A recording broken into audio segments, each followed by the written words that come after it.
dinañu ci dellu siwaat ak suñu invité daal di indiwaat tuuti li nga xamante ne moom mooy historique gu 23 juin boobee incha allah waaye balaa ñuy dugg ci loolu yëpp dañuy dëgtal leen li gën a fës tey ci ëttu yenn ci ay ëttu yéenekaay ci réew mi la régie si c'est ok rek ñu daal di koy tàmbaleek le quotidien national le soleil daal di xëy tey nag daal di wax ci li nga xamante ne moom mooy rapport d'exécution du 4e trimestre 2024 ak itam bu premier trimestre 2025 bi nga xam ne daal dinay génn ni ki démb ci altine ji mu ne ce que disent les chiffres loolee le journal bi xëy nag daal di xamle compromis le ministre des finances et du budget a publié les rapports d'exécution budgétaire des périodes concernées mu ne nag am na hausse de 91 milliards maanaam yokkute gu am ci ressources budgétaires yi entre janvier ak fin mars 2025 loolu mi ngi concerné rapport d'exécution budgétaire bu premier trimestre bu 2025 maanaam le 1er janvier jàpp le 31 mars 2025 mu ne nag les recettes et dons du budget général mobilisés au 31 décembre 2024 loolu ma nga ñeel rapport d'exécution budgétaire bu 4e trimestre bu 2024 mu ne nag dal dinañu am hausse bu toll ci 4005,21 milliards de nos francs CFA soit un taux d'exécution de 103,91% des prévisions de la loi de finances rectificative mu ne nag lecture bi nga xamante ne moom la ñu ci am commentaire u directeur général du budget da ngeen ko am ci bile journal bi xëy itam wax ci Ousmane Sonko ak nag séduction ba mu séduire ña nga xamante ne nag ñoo nekk foofee ca Chine rawatina le port vert de Tianjin noonu la ñu ko xamle mu mel ne nag li nga xamante ne moom mooy mbirum guerre bi nga xam ne mi ngi ñeel nag mbirum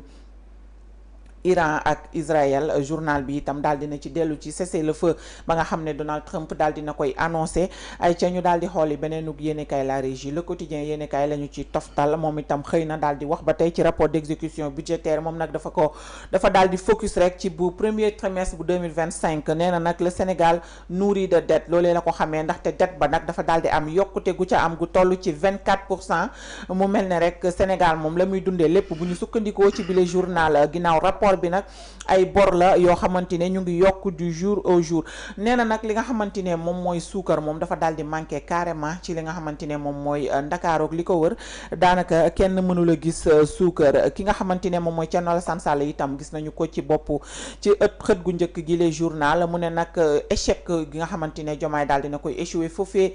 ca CEDEAO tax na nag ñu doon ab pays boo xam ne ab pays dévalué rek la ñu mën a tuddee frappe militaire au Moyen-Orient itam Sénégal ma ngay daal di évacuer ñi nga xam ne mooy seen ay doomam maanaam doomu Sénégal ya féetee foofa ca Iran ñoom nag ñu ngi def le tout pour daal di leen di delloosi ci réewum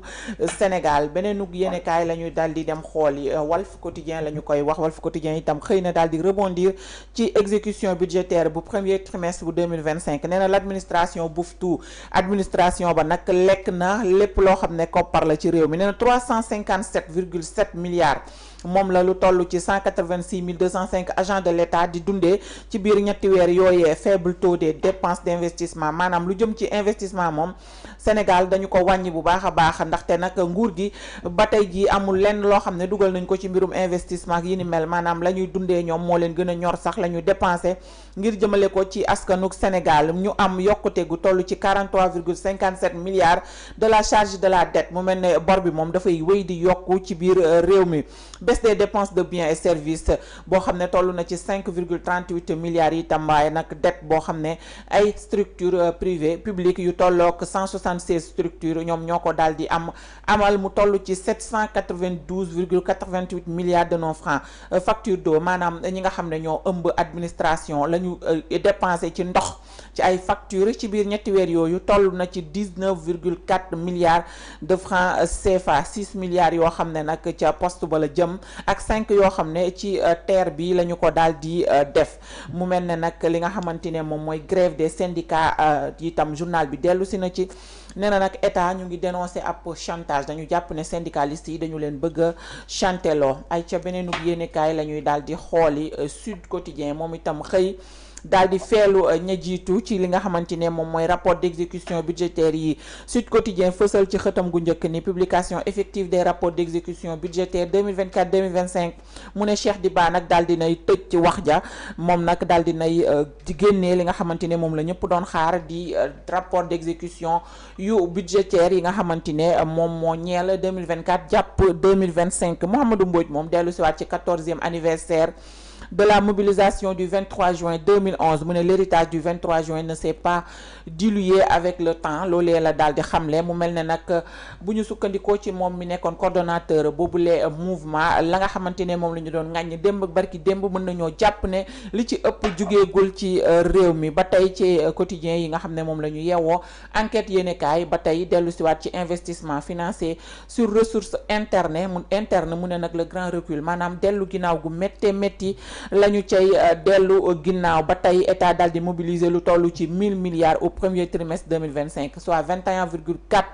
21,4% des prévisions annuelles. Malgré cette performance fiscale l'investissement public stagne mu ne nag dafa mel ne dafa daal di taxaw dara doxut. À peine 2,64 milliards engagés en investissement direct des ressources internes mu ne la majeure partie des dépenses est absorbée par le fonctionnement, les charges de personnel et le service de la dette. bu ñu ko xaymaa rek mu ni li nga xamante ne moom la ñu fësal ci bile rapport dafay wone rek ni nguur gi moom la ñuy dund maanaam lay fonctionnement de l'État la nga xam ne agent de l'État yi ñoo koy dundee moom la ñu gën a focus que li nga xam ne mooy investissement gi war a répercuté wu ci askanu Sénégal.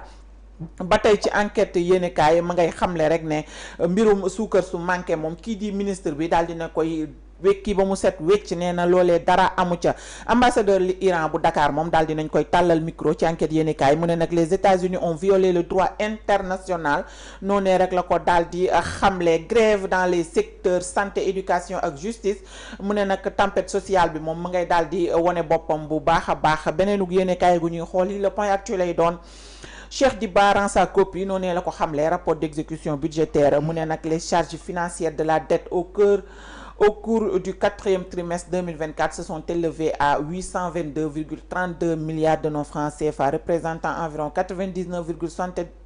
99,77% des prévisions de la loi de finances rectificative 2024. mu ne nag les dépenses de personnel qui ont évolué de 116,37 milliards de nos francs CFA mel na nag personnel bi moom la ñuy dundee ca la ñu gën a focus ndax yokkute gu doy waar moo ca am en cause entre autres les salaires des ministres de Macky Sall, membres du gouvernement et le règlement des indemnités de fin de contrat des membres de leur cabinet. noonu rek la ko journal bi daal di xamle. wàllum yoon ak yoonal Akhenaton mi nga xamante ne nag dañu ko jàppoon fële ca aéroport AIBD mu doon pare ngir génn réewuk Sénégal journal bi daal dina ci dellu si bu baax a baax nee na nag ba ñu ko auditionné it dañu ko mujjee daal di bàyyi mu delluwaat këram. Maodo Malick Mbaye moom itam keneen la ku ñu doon auditionné fële ca cour de justice financier moom itamit nag haute cour de justice financier moom itamit nag daal di nay génn libre waaye nag dañoo daal di renvoyer li nga xam ne mooy audition ba semaine prochaine ndax nag yenn ci ay investisseurs yoo xam ne nag dañoo laale ca mbir ma teewaguñu woon moo waral boobee dàq. Donald Trump moom annoncé nag ne Iran ak Israël déggoo nañu ba daal di accepter un cessez-le-feu journal bi daal dina ci wax. beneenug yéenekaay la Tribune Quotidien lay doon la Tribune Quotidien xëy moom itam dellu siwaat ci ay détails yu gën a yaatu ci li nga xamante ne moom mooy mbirum rapport d'exécution budgétaire bi nga xamante ne nag kii di Thierno Diop nekk suñu naataango moom moo ko dal di décortiquer nee na quand l'État collecte plus investit moins loolu nag dafay demander plus au peuple noonu la ko Thierno daal di xamle. Thierno daal di demaat plus loin ne sur 245 milliards attendus des financements extérieurs, seuls 8 milliards ont été mobilisés, soit moins de 4%. mu ne nag le peuple paie mais ne voit aucun retour sur investissement. noonu rek investissement ni projet visible ni amélioration du pouvoir d'achat ni perspective économique claire. Le taux d'exécution des dépenses en capital n'est que 14%. Où sont les réformes de rationalisation? Où est le respect des engagements pris devant la nation loolu ay laaj la yoo xam ne moom la tribune daal di samp mu ne 96% des ressources collectées proviennent de la poche des Sénégalais. Taxe sur les biens et services, taxe directe, recette fiscale ak itam li nga xamante ne mooy yeneen ak yeneen yu ñuy laaj askanuk Sénégal. Thierno Diop moo daal di ñëwaat daal di décortiquer rapport bi ci yooyu nga xam ne noonu la gën a yaatoo. Thierno Alassane Sall moom nee na nag li nga xamante ne moom mooy mbirum CEDEAO yi ni mel dellu siwaat nag Sénégal na mu ko ñàkkee présidence boobee. Travailleurs de la justice yi nag moom nee nañu dañoo choqué ndaxte nag li nga xamante ne moom mooy ministre Olivier Boucal daf leen a traité de maître chanteur, maanaam dafa jàpp ne rek li nga xam ne moom mooy grève yi ñuy répété du lenn lu dul bëgg a chanter loo gouvernement bu Sénégal. Loolee tax ñoom nag ñu daal di tiit jaaxle ci kookee nga xam ne mooy seen ministre de tutelle. ay ca beneenug yéenekaay l'évidence quotidien lay doon. L'évidence quotidien nag moom daal di xëy rek daal di wax ci mbirum travailleurs de la justice yi nga xamante ne nag ba tey Olivier Boucal daal dina ci ñëwaat ni nag les travailleurs dénoncent des propos déplacés du ministre Olivier Boucal bi nga xam ne dafa jàpp rek ne bëgguñu lenn lu dul chanteloo nguurug Sénégal. Mansour ak Farba itam ak Moustapha Diop mi nga xam ne nag APR mi ngi exiger seen libération. Journal bi daal dina ci dellu ci nu mu gën a yaatoo taxoon sax ñu amal ab marche gaawu gi ñu génn foofee ca Ndar. a la ñuy daw yëri moom itam mu dellu siwaat nag ci li nga xamante ne moom mooy mbirum ki CEDEAO ak nañu ko joxee Sierra Leone bii di Mada Bio moom la ñu jox boobule présidence. mu ne nag Thierno Alassane Sall moom nee na mbir yi moom du lenn lu dul ab polémique boo xam ne tey jii ñi ci bopp nguur gi ñu ngi koy andi. wax na itam ci rapport d'exécution budgétaire bi nee na Kheuch Diba sort de sa calculette mu mel ne ginnaaw ba mu calculer dil temps moom calculer ndax rapport yi waroon génn boobaak léegi xaar na ba tegale ñaari rapport soog ko rek daal di génne. Birima Mangare mi ñu fi dénkoon budget ci réew mi moom ñu ngi koy toppee escroquerie portant sur 5 millions de nos francs CFA, complicité ak itam diffamation présumée impliquant ses filles. moom nag daal di nay traqué nañu ko ci ab